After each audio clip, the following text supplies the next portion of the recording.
Assalamualaikum warahmatullahi wabarakatuh. Baiklah teman-teman, kita ngobrol santai aja ya di sini. Saya di sini coba katakanlah bertukar pikiran, bertukar informasi dan juga bertukar pengalaman. Mungkin pada kali ini saya akan mencoba bertukar pikiran, bertukar pengalaman tentang inflasi ya. Pada saat ada sosialisasi survei biaya hidup tahun 2022 yang disosialisasikan pada tanggal 12 Desember 2023 yang lalu, itu saya melihatnya lewat YouTube, di mana salah satu narasumber yaitu Profesor Muhammad Ihsan kalau tidak salah itu menyinggung tentang atau membahas tentang perbandingan antara inflasi kota dan inflasi desa atau inflasi perkotaan dan inflasi perdesaan. Kalau inflasi perkotaan atau inflasi urban itu kita ketahui bahwa dihitung berdasarkan indeks harga konsumen atau perubahan indeks harga konsumen. Kalau inflasi nasional yang dihitung berdasarkan IHK itu merupakan gabungan daripada 90 kota IHK ya di situ. Nah, di situ juga beliau Pak Prof Muhammad Ihsan juga mengatakan bahwa inflasi pedesaan itu beliau mengambil dari data indeks konsumsi rumah tangga atau IKRT yang biasanya digunakan dalam perhitungan nilai tukar petani. Beliau mengatakan bahwa inflasi pedesaan yang dihitung berdasarkan perubahan daripada indeks konsumsi rumah tangga itu di daerah desa, inflasi desa lebih tinggi dibandingkan dengan inflasi perkotaan. Lalu beliau juga mengemukakan pandangan-pandangan beliau apa yang menyebabkannya begitu. Memang kalau kita lihat di tahun 2023 sampai dengan bulan November, itu kan kalau inflasi perkotaan yang dihitung berdasarkan 90 kota IHK, inflasinya 2,19%. Sedangkan kalau kita lihat daripada perubahan indeks konsumsi rumah tangga dari Januari sampai November dengan menggunakan rumus yang sama tentunya, yaitu menggunakan metode point to point, di mana indeks di bulan November 2023 dibandingkan dengan indeks Desember tahun 2022. Itu tahun 2023 sampai November perubahan indeks konsumsi rumah tangga sebesar 3,64%. Artinya kalau IKRT itu digunakan untuk sebagai katakanlah indikator untuk inflasi di pedesaan, memang kelihatan bahwa inflasi pedesaan itu lebih tinggi dibandingkan dengan inflasi perkotaan. Jadi inflasi perkotaan itu 2,19, sedangkan inflasi pedesaan 3,64. Sedangkan untuk di tahun 2022 kalau kita lihat inflasi perkotaan itu kan selama setahun itu 5,51%. Sedangkan perubahan IKRT yang dijadikan katakanlah indikator untuk inflasi pedesaan itu 5,43%. Artinya di sini pada tahun 2022 inflasi pedesaannya ternyata lebih rendah malah dibandingkan dengan inflasi perkotaan. Namun kalau di tahun 2021 juga pada saat inflasi perkotaan 1,87%, memang betul bahwa inflasi pedesaan yang didekati dari indeks konsumsi rumah tangga itu sebesar 2,12%. Artinya perubahan di KRT yang dijadikan untuk indikator inflasi pedesaan lebih tinggi daripada inflasi perkotaan. Nah, Ini sangat menarik sekali ya, tentunya agar kita juga bisa memahami tentunya tentang indeks harga konsumen dan juga tentang indeks konsumsi rumah tangga. Yang sudah pasti inflasi yang tadi saya kemukakan adalah menggunakan metode point to point. Artinya kalau misalnya inflasi pada tahun 2022 ya berarti indeks yang tahun Desember 2022 dibandingkan dengan Desember 2021.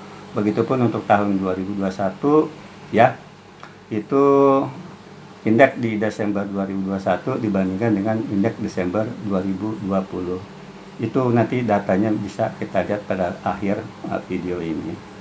Nah, tentunya apa sih yang membedakan daripada dua indeks ini? Memang kalau indeks harga konsumen itu kan dihitung untuk menghasilkan inflasi dari perkotaan.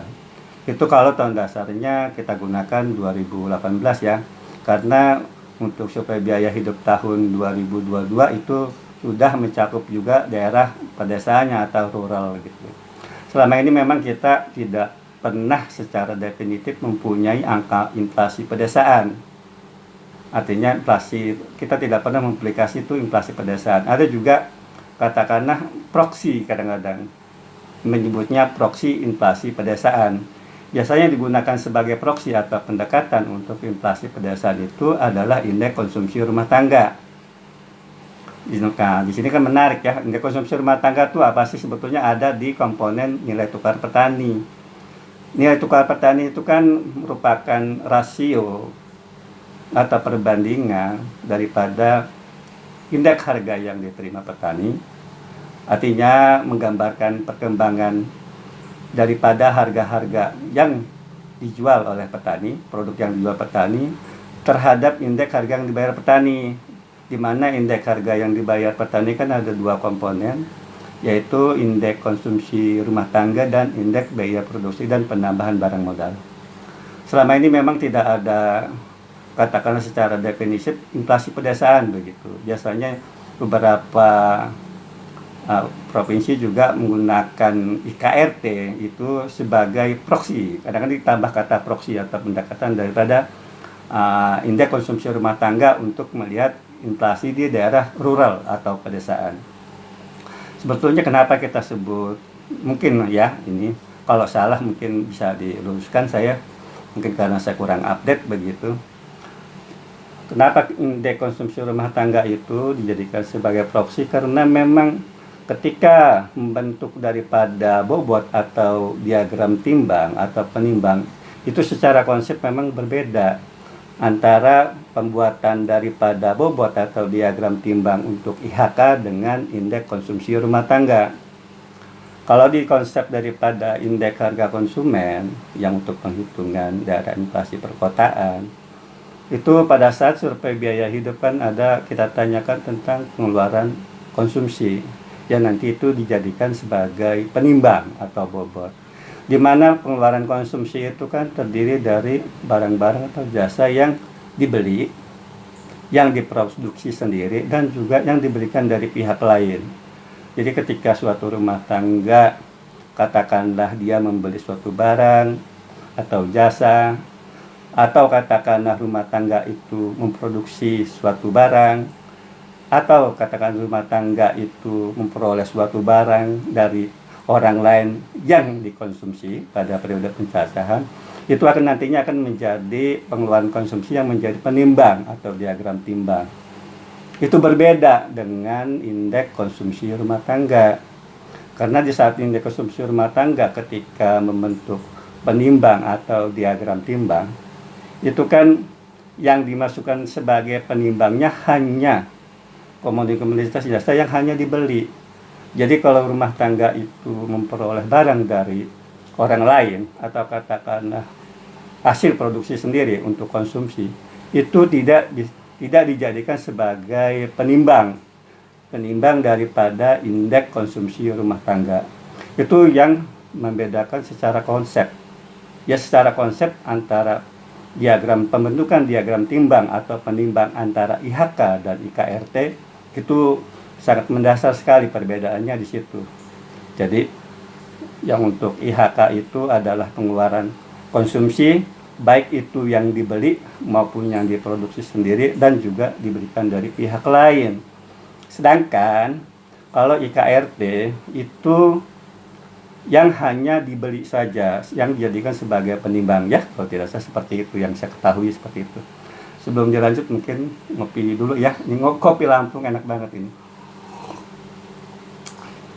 Nah itu, jadi di sini bisa dilihat perbedaannya, dan mungkin juga kenapa juga sebagai proksi ya itu, karena indeks konsumsi rumah tangga itu kan diperoleh dari hasil SPDT, survei penyempurnaan diagram timbang nilai tukar petani atau SPDT NTP, di mana responden-respondennya itu kan adalah rumah tangga usaha pertanian begitu. Jadi pada saat SPDT itu setelah ditanyakan juga produksi-produksi yang dijual dari petani yang mengusahakan usaha pertanian, tetapi juga ditanyakan tentang konsumsinya. Jadi mungkin cakupannya rumah tangganya itu terbatas pada rumah tangga yang mengusahakan pertanian.